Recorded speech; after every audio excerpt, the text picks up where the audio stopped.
Good morning. Welcome to FirstU. We're going to begin with some singing this morning. This will be Lead with Love by Melanie Demore. She's an amazing community singer and has lots of wonderful protest music and really wonderful stuff.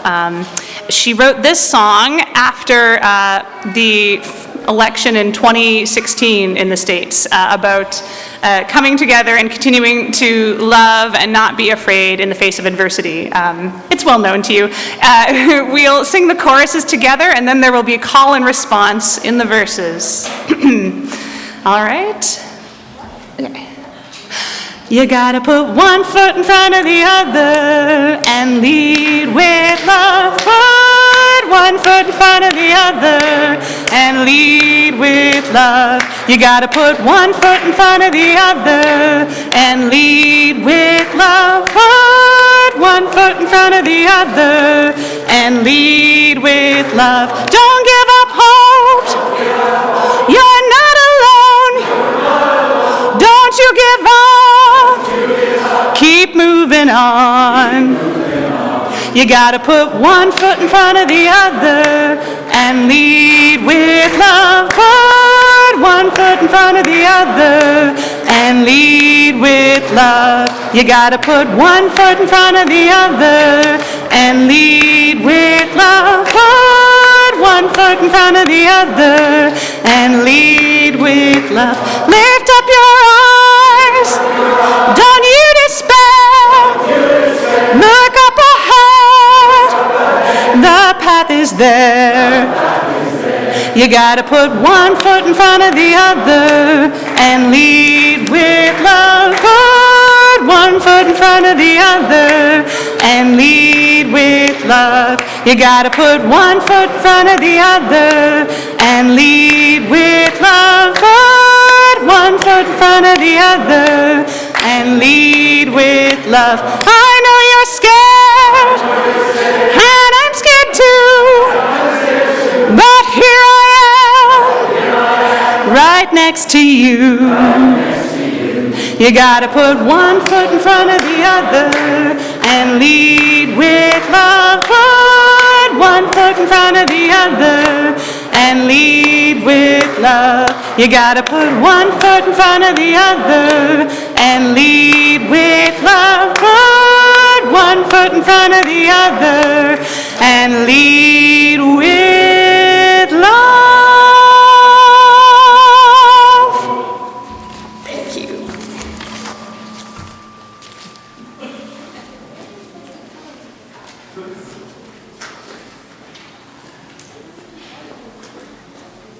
Thank you, Jen. That was a rousing way to start the morning. Good morning. Bonjour, Annie. I'm Lisa.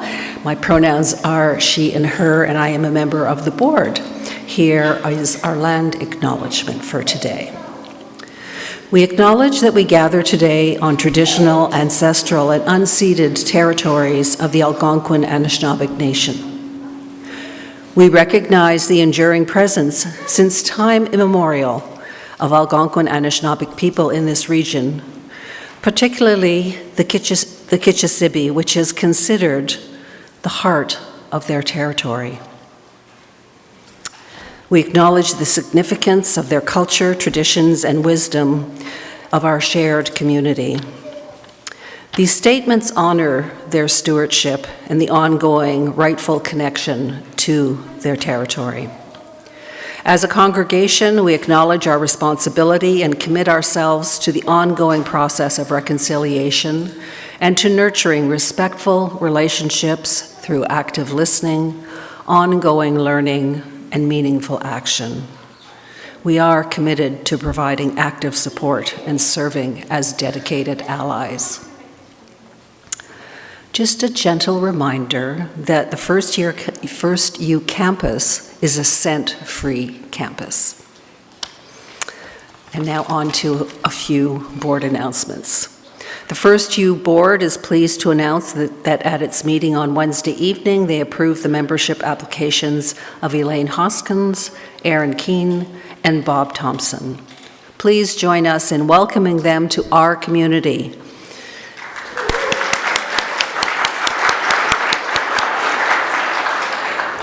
We are thrilled to have them with us and look forward to their contribution to the congregation. Second announcement. Lay chaplains perform an important service for the wider community by conducting rites of passage, including child dedications, celebrations of life, and weddings. The First Unitarian Congregation of Ottawa and the Unitarian Universalist Fellowship of Ottawa will be looking to appoint new lay chaplains in the coming months. If you are interested in learning more about lay chaplaincy and receiving an application package, please see Sharmila Kare after the service. Sharmila is here today, perhaps not. And you can probably pick up an application form at the office. Applications are due by February 28th, a week from today. No, it's March 1st, a week from today, a week from Saturday.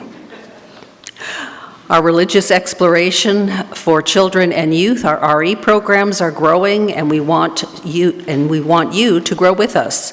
We're looking for volunteers to support our staff in our Chalice and Wonder Rooms. The time commitment would be one Sunday morning every 4 to 6 weeks. If you'd like to learn more about how you can support our UU kids and our RE staff by volunteering with us, please contact Jody McIntosh. Can you help a Nigerian woman refugee and her 2 children? A UU from Vancouver Island is looking for someone with room in their home to host her Nigerian friend and 2 children for 2 nights, March 1st and 2nd. For additional information, and if you can help, please talk to Mary Ella Kablusek after the service today, or leave her a message at the congregational office. And I now invite Terry Kimmel to come forward from the campus development team with a short announcement. Thank you, Lisa. Good morning. Quick announcement. We're in the final stretch of raising the funds to increase our equity in the Aspire affordable housing project. I'm happy to report that we have raised over $900,000 from congregants' loans and donations, and also from friends of this congregation. So well on our way to the $1.5 million, and we are now speaking with institutional investors to obtain the remaining amount of money that we need so we can increase the equity, which then increases the income to us eventually. So thank you. If anybody, by the way, I said final stretch, it doesn't mean it's over. If you still are interested in participating, please contact me or write to invest@firstunitarianottawa.ca. Thanks.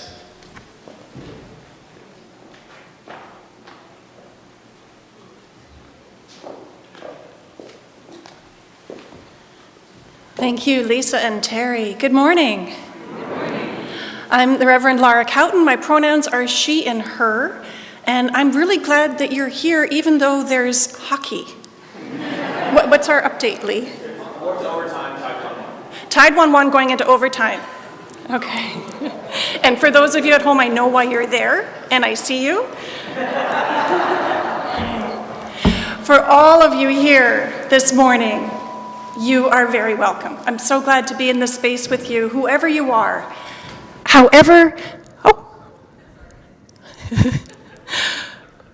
Whoever you are, however you choose to express your love and yourself in the world. Your gifts and your wounds, your tears and your laughter are very welcome here with us this morning.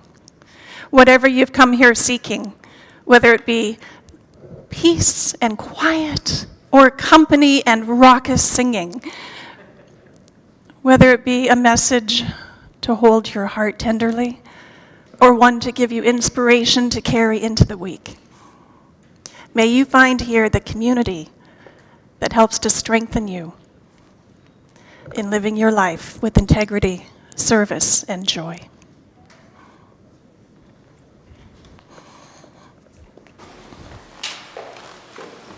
I'm going to invite the choir to start coming up, but don't rise in body or spirit yet, everybody else, because I'm going to talk a little bit first. Might as well relax. We're about to sing the first of a couple spirituals that we will be doing today. And so before we did that, I wanted to acknowledge or remind ourselves that these songs are the creations of enslaved Africans and born out of the unimaginable suffering and sorrow of their experience. The religious texts that these pieces were often set to were allegorical in nature. They were sort of coded protest songs. As Frederick Douglass wrote, a keen observer might have detected in our repeated singing of "O sweet Canaan, I'm bound for the land of Canaan," something more than a hope of reaching heaven. We meant to reach the north, and the north was our Canaan. And the legacy of these spirituals is heard in so much of our music in the 20th century. It's really not an exaggeration to say that the innovations of Black artists, often unpaid, underpaid, or unacknowledged, are at the root of so many of the innovations of popular music as we know it. And so I want to invite you to sing these songs with us and to, in doing that, acknowledge the joy and the immensity of that contribution, while also the deep sorrow and suffering that it emerged from, and to be inspired by our 8th principle of dismantling racism. So with that, the two songs we're going to be singing are "This Little Light of Mine," I think fairly well known, and "Glory, Glory, Hallelujah." We're going to sing them at the same time. We'll start with "Glory, Glory." We'll sing it a couple times until you feel comfortable with it, and then we will then we'll switch to "This Little Light of Mine," and then we'll switch to both of them together. The choir will help you, and I want to encourage you, these are songs that are passed down in the oral tradition. So it doesn't matter what you sing, whatever note you're singing is the right note. So feel great about that. All right, you can rise in body or spirit. The lyrics will be behind you on the screen.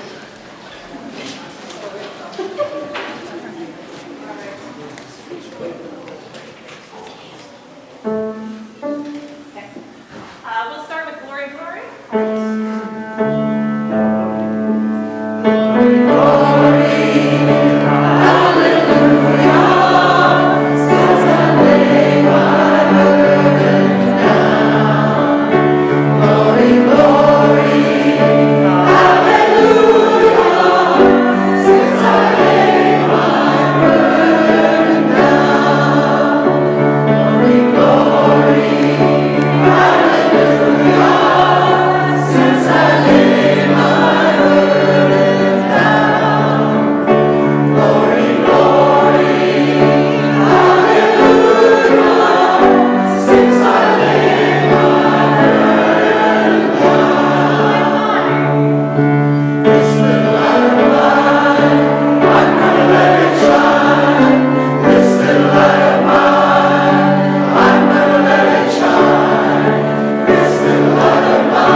Good morning. Happy Sunday, everyone. I'm Liam, happy to be worship associate this morning. Our centering words today are by Reverend Angela Herrera. Don't leave your broken heart at the door. Bring it to the altar of life.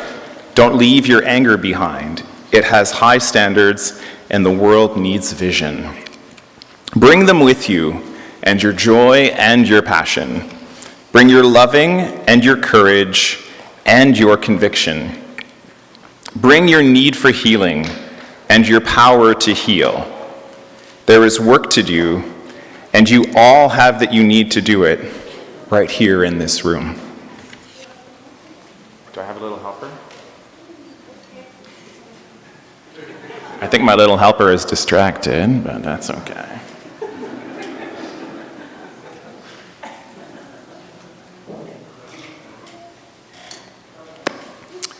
We light our chalice as a symbol of our faith, the light of truth and the warmth of love.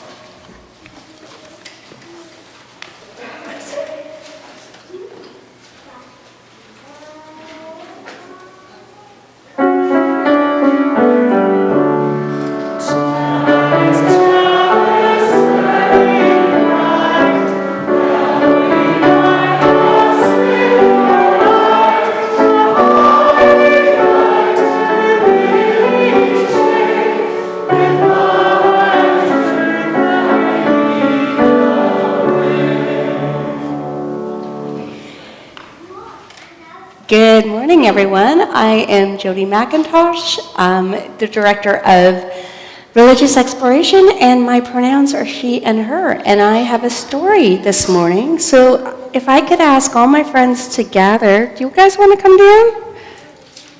You don't have to, but it would be nice if you came down. So my story this morning, all right.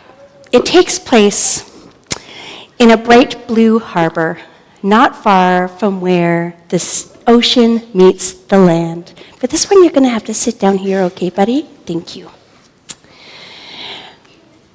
A community grew there. Families made music. They sat on their porches, braided each other's hair, cooked big pots of stew, and gathered at a small church on the hill. Many of these families were black. Not our church, not in this story. Many of these families were black, and their roots in the land ran deep. Through work and love and laughter and care, around them was a wider city. And this city was busy, and it was busy building. It was building new roads and new houses and new schools. But somehow, this community in the harbor did not get the same chances. The promises were made and then taken back. Requests were being made and answered with no. No loans, no moving to outside of this community, no schools for your children, no clean drinking water, no space in the books where children learned their history. These no's were all blocks in an invisible wall. No wood or stone, just blocks made of rules and made of no. Brick by brick, the wall grew, quiet and unseen. Because the wall was invisible, most people couldn't see it. They could just see a patch of grass where the grass never grew, or patch of ground where the grass never grew. Just hang on, bud. Because the wall was invisible, most people didn't notice it. They looked at the black community and they said they should just work harder. They should just try more. They didn't realize that the paths forward were being blocked for the people in that harbor community. One morning, a child from the harbor was carrying a bucket of bright yellow paint. She had been helping paint the stairs of the church on the hill. All of a sudden, she stubbed her toe and the bucket spilt. But it didn't hit the ground. It just hung in the air. And bit by bit, something appeared. She couldn't figure out what it was. And all of a sudden she realized it was an invisible wall that she could now see. So she decided to pick up her paintbrush and take as much paint as she could, and she went around the whole community and painted the wall. And she realized that this wall surrounded this little community. That's why it couldn't grow and expand and do all the things that it wanted to do. The wall, it curved around the homes and the gardens, around the little church, and around the whole neighborhood like a tight, mean ring. People started to gather. People from the harbor, people from the city, white folks, black folks, brown folks, they all gathered. Elders and toddlers and teachers and bus drivers. Some covered their mouths and some cried. But many said, now that we can see it, we can change it. They could destroy it. Brick by brick, they removed the nose. Do you want to help me destroy it? They took down the bricks that said where people couldn't live. Come and get a brick, guys. I need help. We got to tear this wall down. They took down the bricks that block schools and opportunities. They took down the bricks that erase stories and voices. As the wall came down, new pathways opened for that little community. Black families could live on any street they chose. Children could go to the schools they dreamed of. Thank you, my friends. That is awesome. Stories that had been hidden were finally told and shared, and the voices of the people were heard. Even today, we are still finding invisible walls built long ago. Being kind and breaking them down is important, but kindness alone does not remove walls. We must notice them, name them, and then help take them down, brick by brick, until everyone can grow freely and fully. So this story was inspired by a real place in Canada called Africville, which was near Halifax. And Africville was a community where Black families worked and played and cared for one another for many generations. In real life, the people of Africville were not treated fairly, and their community was taken away and the people were displaced.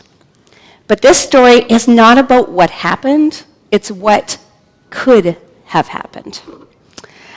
A world where people saw the unfairness, worked together to make things right, and helped a community grow strong and free.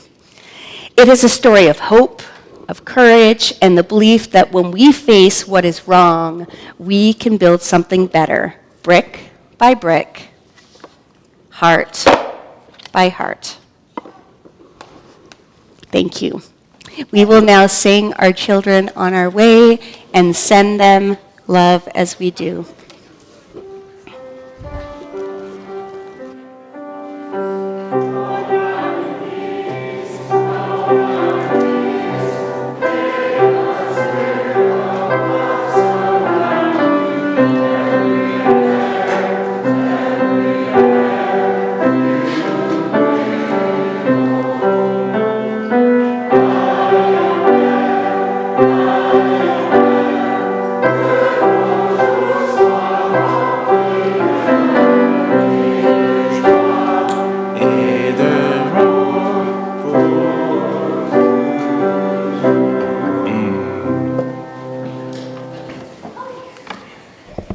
If I could ask the ushers to come forward at this time.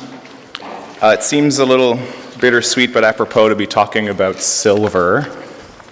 That's where we are at this point as we talk about the generosity of our community. So we'll pivot to another kind of silver, the silver in our pockets. Our ushers are ready? Interdependence and generosity are core values of our tradition. We know that we are bound up with each other and our partners in the world, and that generosity is an expression of our faith. During the entire month of February, and this is our last Sunday in February, Our collections, unless marked otherwise for your pledge, will be split with our community partner, Pinecrest Queensway Health and Community Services, a community-based multi-service center that strives to meet the needs of the diverse communities they serve and work in partnership with individuals, families, and communities to achieve their full potential, paying particular attention to those facing barriers to access, with mentorship programs for Black youth and those who are most vulnerable and at risk. Please give as generously as you are able. If you have a smartphone handy, you can also use the QR code on the screen or the back of the order of service to make an online donation. I offer this affirmation of gratitude for the gifts shared today. Let us be grateful when we are able to give, for many do not have that privilege. Let us be grateful for all those who share their gifts, for we are enriched by their giving. And let us be grateful even for our needs, so that we may be held by the generosity of others. May the work of our hands and the generosity of our hearts be given in gratitude this day.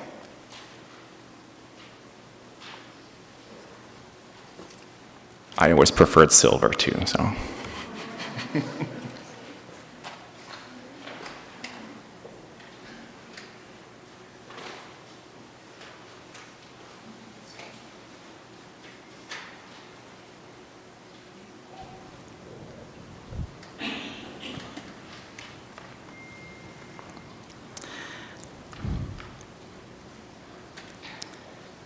Every week as we gather, we take a moment to share the joys and the sorrows that are in our hearts, that what we are carrying may ripple out through the stones that we place in water with our larger community.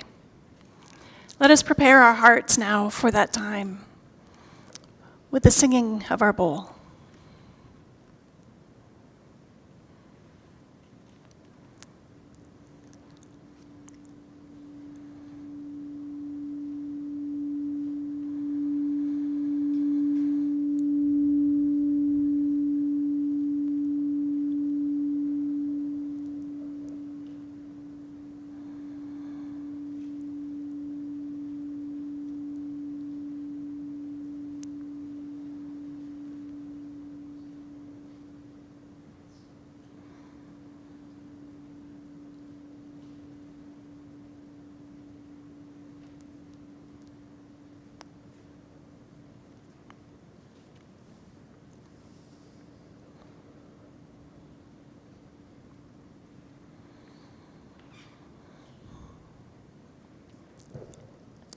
From our larger world community, today we share a stone of appreciation for the Winter Olympics, for the beauty of the landscape and the sports,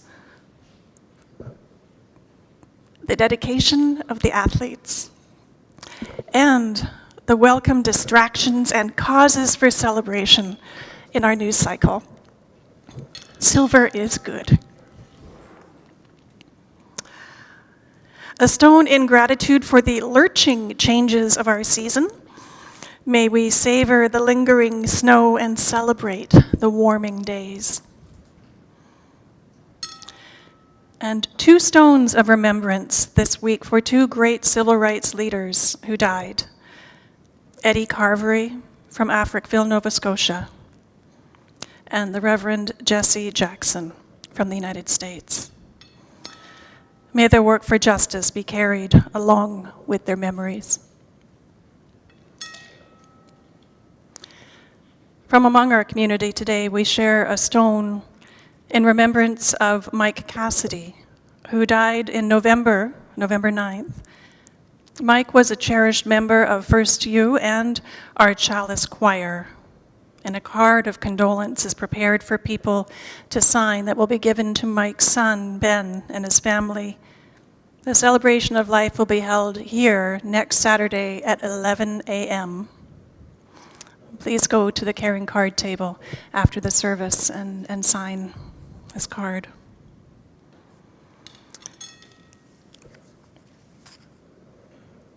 I invite you now to come forward as you feel so moved and share by holding a stone in your hand and dropping it into our communal waters. Whatever it is that you're carrying on your heart today that you wish to share with us, please do come forward.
A final stone, as always, for those silent joys and sorrows and celebrations and concerns that we hold in the silent sanctuary of our hearts, and one for those of you online.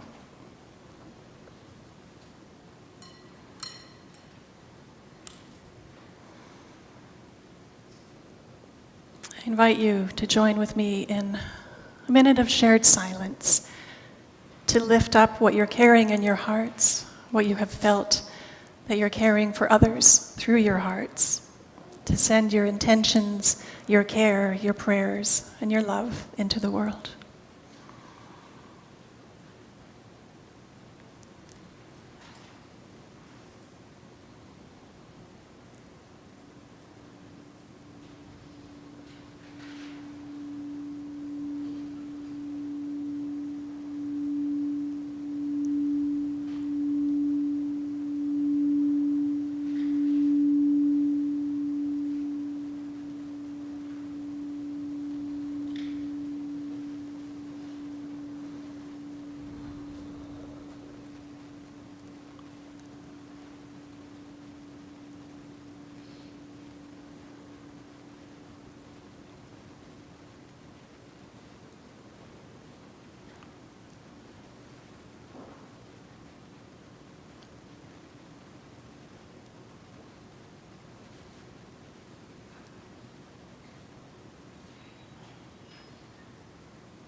Today's anthem will be Deep River, performed by Fusion. This is an arrangement by Moses Hogan, who truly was a phenomenal, in his short life, wrote so many wonderful, incredible arrangements of spirituals, which have such a rich, interesting harmonic language that you will hear today. And his contributions to the field of choral music were enormous.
This morning's reading is from the Canadian Unitarian Council. On Saturday, November 27, 2001, at a special meeting, Canadian Unitarian Universalists voted to approve adding an eighth principle to the current 7. We, the member congregations of the Canadian Unitarian Council, covenant to affirm and promote individual and communal action that accountability dismantles racism and systemic barriers to full inclusion in ourselves and our institutions. 95% of 104 delegates at that special meeting voted in favor of the motion. We celebrate this moment as an act of good faith, an intentional step forward to this aspirational future. Margaret Wanlon, president of the CUC Board of Trustees, said, "We respect and give thanks for the hard and dedicated work of many leaders over many years that brought us to this moment. We acknowledge the sacrifices and losses experienced by those marginalized persons who became disillusioned with or left our faith tradition prior to this vote. And we commit fully into the lessons of this work." Reverend Ann Barker, president of the Unitarian Universalist Ministers of Canada, adds, "When we look back at this moment in history, what will our next steps reveal? May the story show a determined and continued effort on the part of all Canadian UUs to live fully into all 8 of our principles and to remain responsive to the growth and evolution of this living tradition."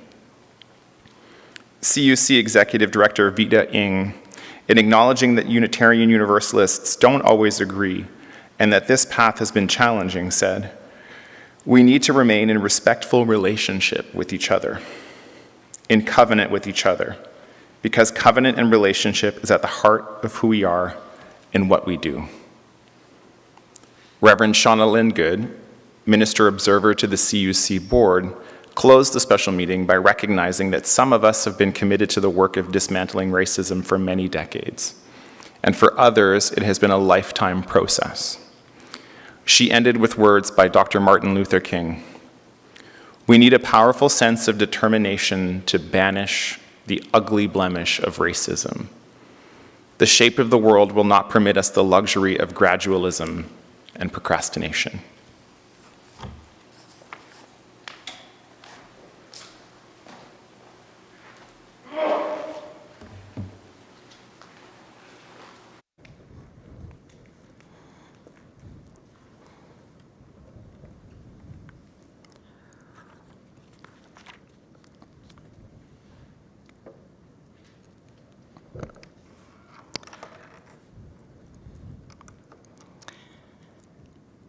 There are still many, many things on my Discovering Ottawa bucket list.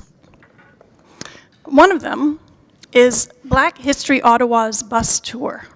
Has anyone here taken that? One. Okay, the rest of you, 2. The rest of you on the bus with me this June, okay, takers? All right, good. I've read about this tour.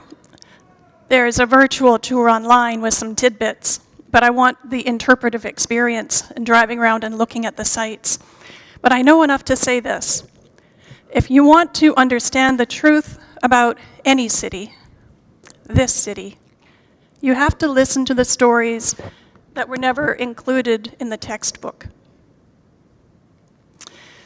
or on the plaques as you're walking around, or looking at the monuments, or the statues, or the names of streets and schools, or. So here's some of it. Canada has not always been the land of the free. Now, I know we know that. What does that mean? You know, slavery was actually legal in both New France and British North America from the beginning of its colonization. Enslaved Africans and Indigenous people were bought and sold here for over 200 years. In 1793, legislation was passed to limit slavery in Upper Canada, but it did not free those already enslaved. It restricted further importation. Slavery in the British territories was not fully abolished until 1834.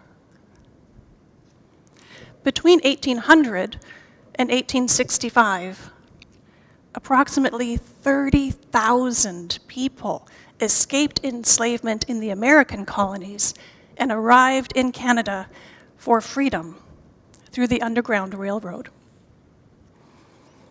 Several Black communities emerged across the country, and yet, even as Black communities were built, and the lives were built here and their roots extended into the ground, they were not warmly welcomed. In Halifax, as you heard, the community of Africville was established in the mid-1800s by formerly enslaved people and black loyalists, those who fought for the British Empire. For over a century, residents in Africville built a church and homes and businesses and a vibrant social life, despite being denied basic municipal services such as running water, sewage treatment, and proper roads. And instead of investing in the community, which was helping Halifax in so many ways, the city of Halifax built a dump, a prison, and an infectious disease hospital on their doorstep. In the 1960s, under the banner of urban renewal, Africville was razed. It was just plowed under, and the residents were forcibly located without fair compensation. This is the 1960s. It's now widely recognized as a profound act of environmental racism. Now, this is a new topic that we're getting our heads around. Environmental racism and systemic injustice.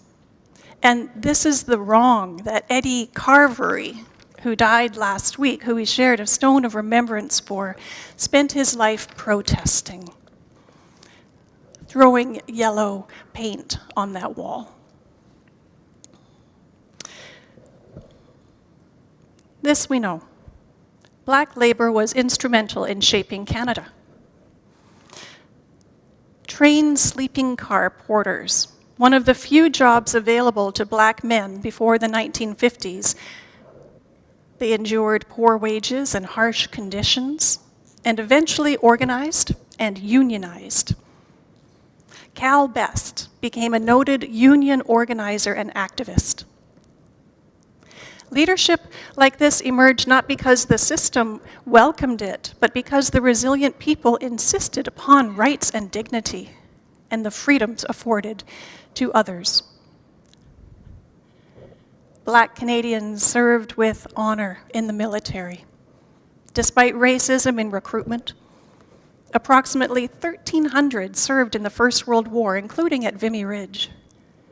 And in 1916, the 2nd Construction Battalion was formed. It was a segregated unit, and thousands more served in the Second World War and in Korea and beyond. Ottawa holds these vibrant histories. Paul Barber. I'm going just to name a few names that we should know. These are the stories that we need to carry. Paul Barber, born into slavery in Kentucky, moved to Ottawa in 1885, and in 1892 entered what is believed to be the first recorded interracial marriage in the city. And Herbert Pops Brown and his wife Estelle opened Brown's Cleaners in 1957, supporting newcomers from the Caribbean and from Africa. And Herbert even standing in as father of the bride at weddings for young women who had come here under the West Indian domestic scheme. This was between 1955 and 1967 that brought women from the Caribbean to Canada as domestic workers.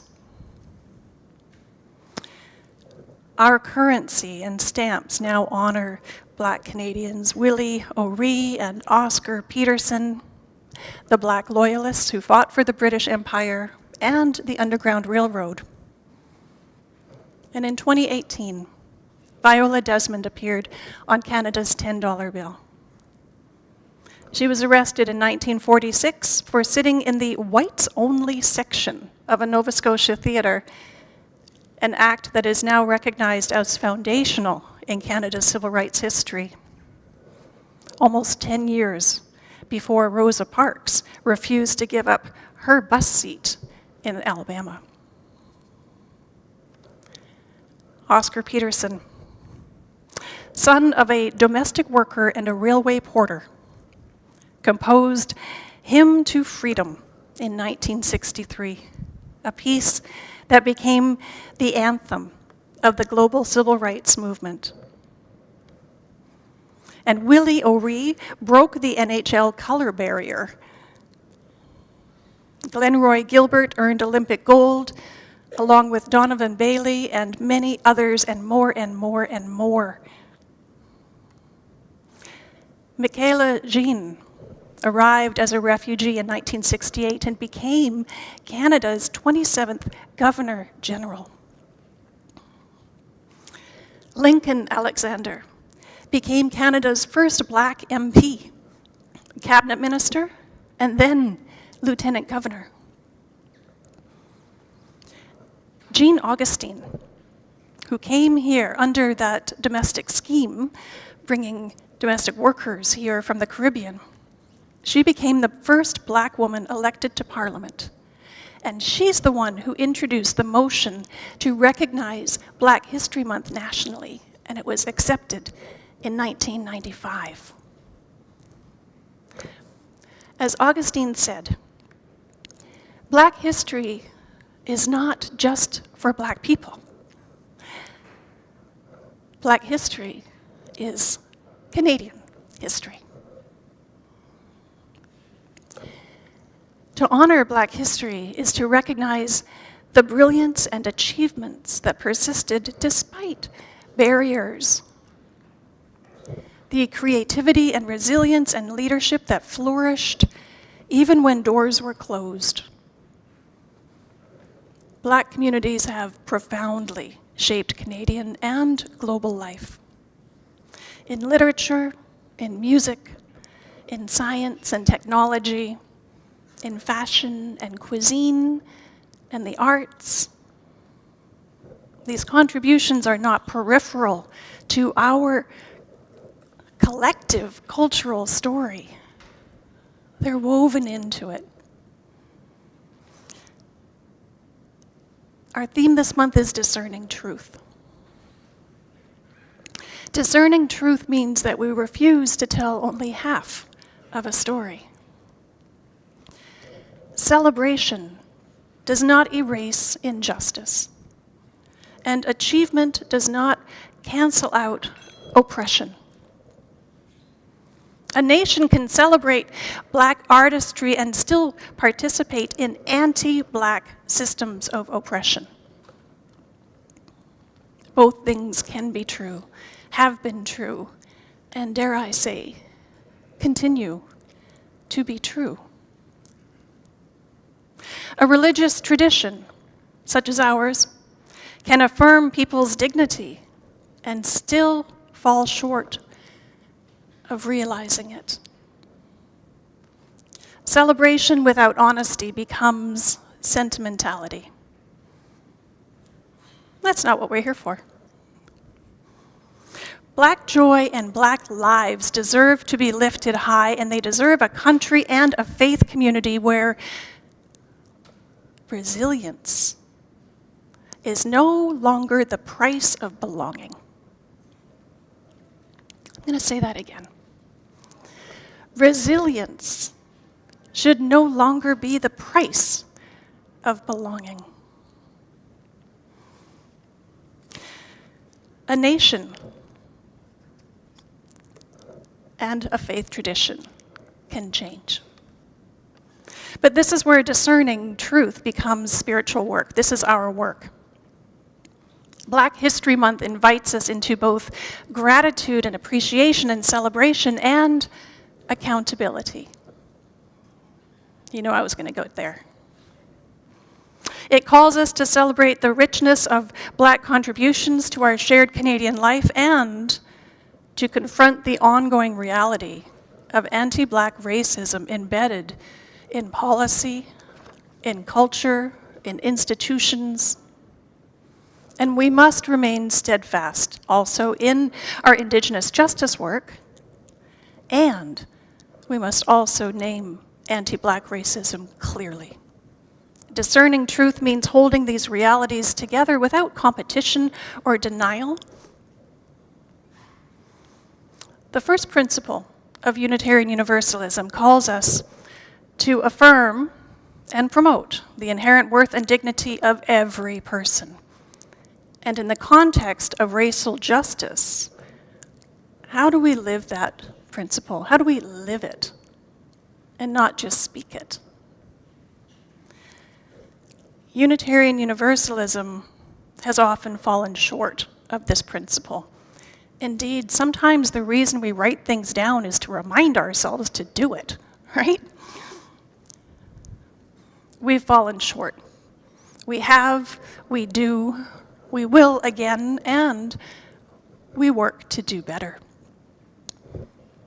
I have friends and colleagues of color whose hearts have been broken and bruised when our promise of becoming a truly diverse and welcoming tradition has fallen short in practice, as they've experienced invisibility in our communities, they've experienced microaggressions and worse, despite our best intentions.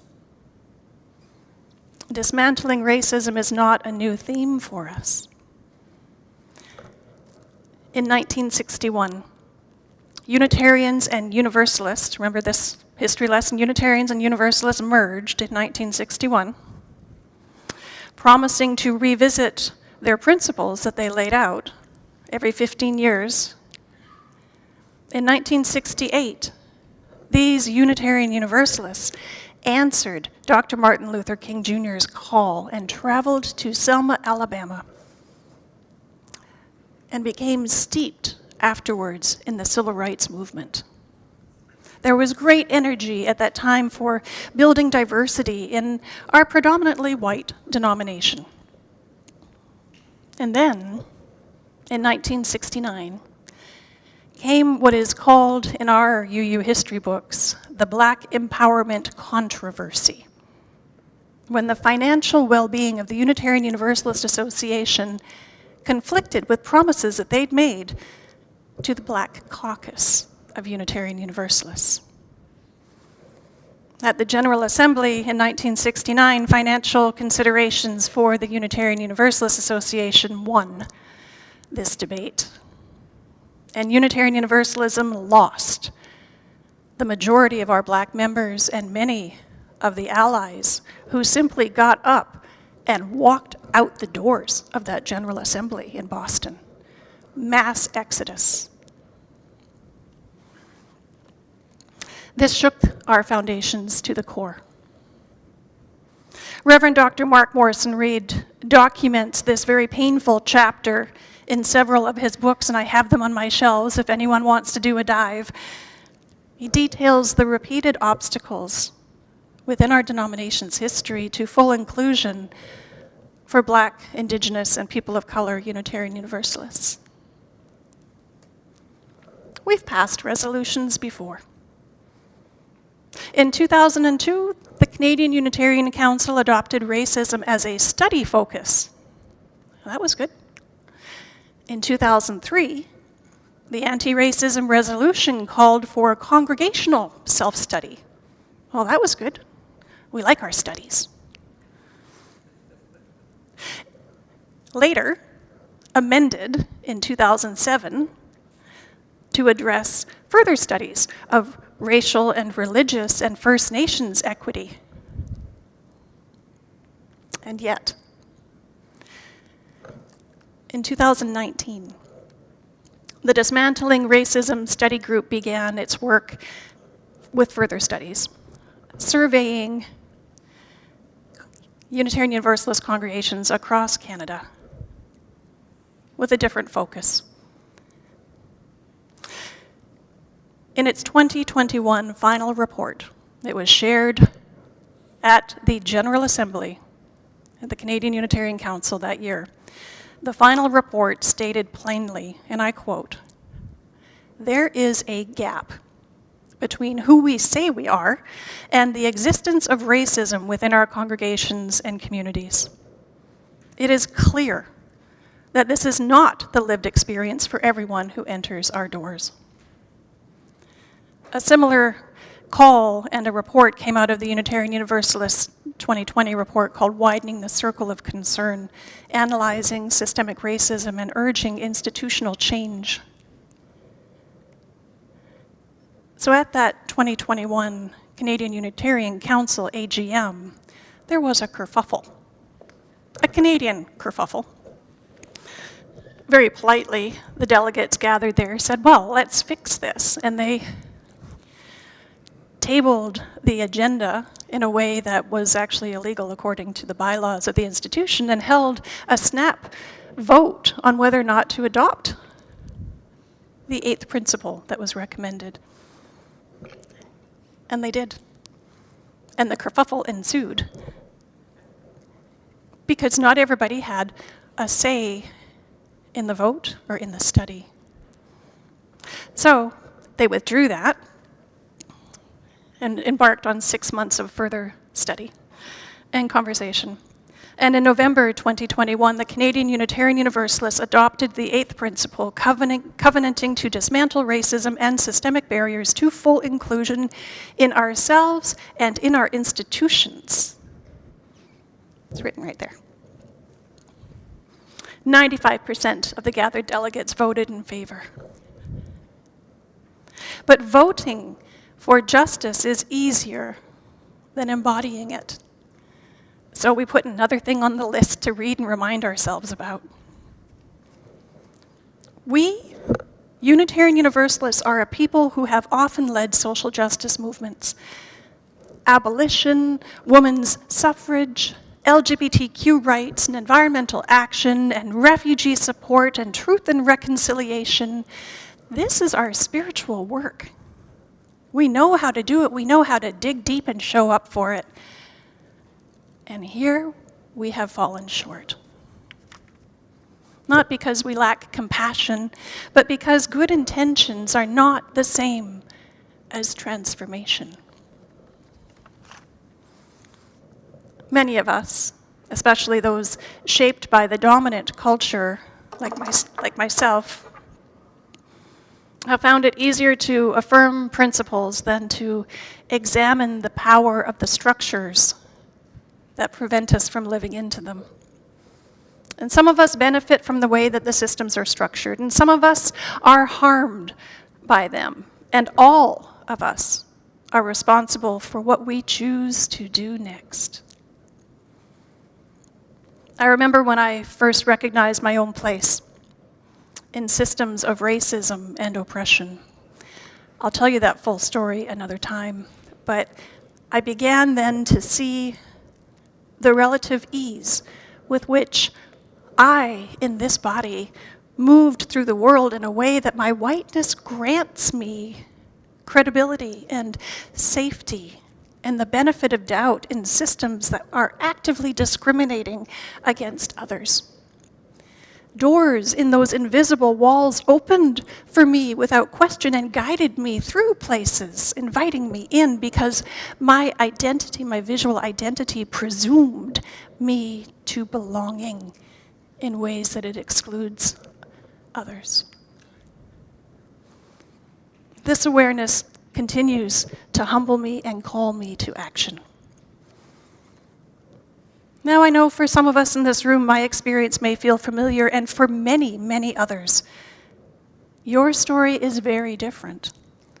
It's not about ease or doors being opened, but about navigating the barriers that folks like me rarely notice unless I look for the yellow paint. Now we're going to get uncomfortable, if you're not already. When I first encountered the language of white supremacy culture, I resisted it. It felt inflammatory and accusatory, but it names familiar yet oppressive traits in the culture that I'm embedded in, otherwise known as the dominant culture, which honestly I kind of prefer white supremacy culture. These traits are perfectionism, defensiveness, urgency without listening,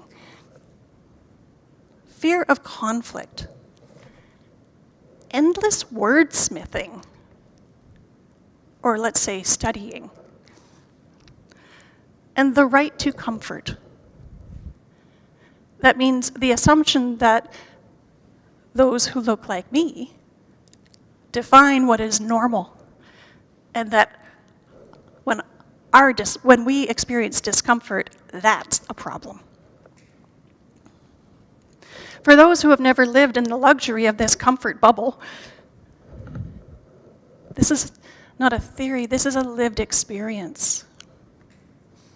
Comfort has never been the engine of justice. We know that we need to be put into places of discomfort in order to grow, in order to move forward, in order to hear something that helps us to learn. Our 8th principle is a covenant. It is a promise of practice.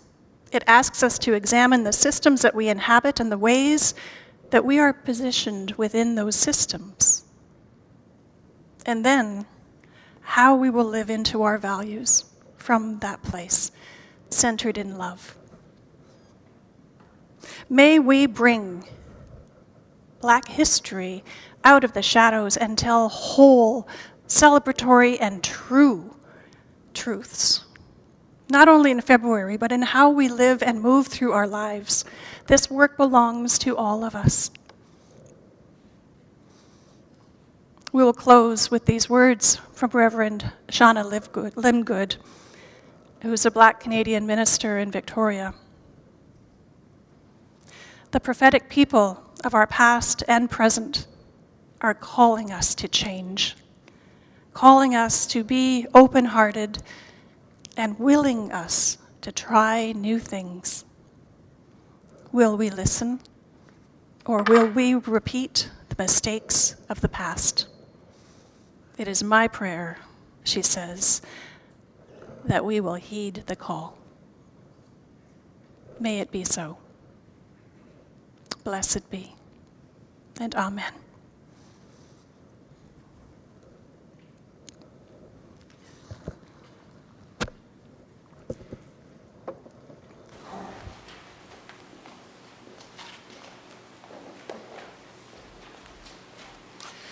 Please rise in body or spirits for our closing hymn, number 1018, in your teal hymnals, Come and Go With Me.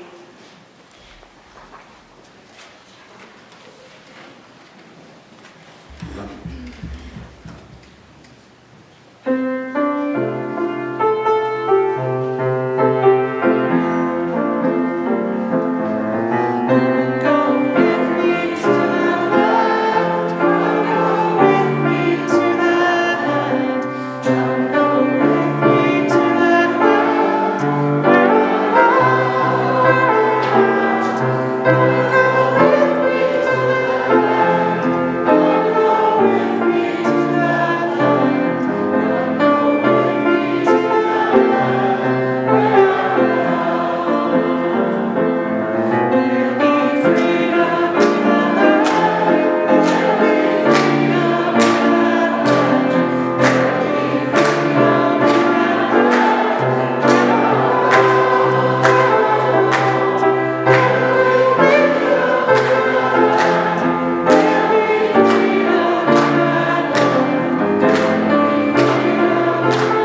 extinguish this flame, but not the light of truth or the warmth of community or the fire of commitment.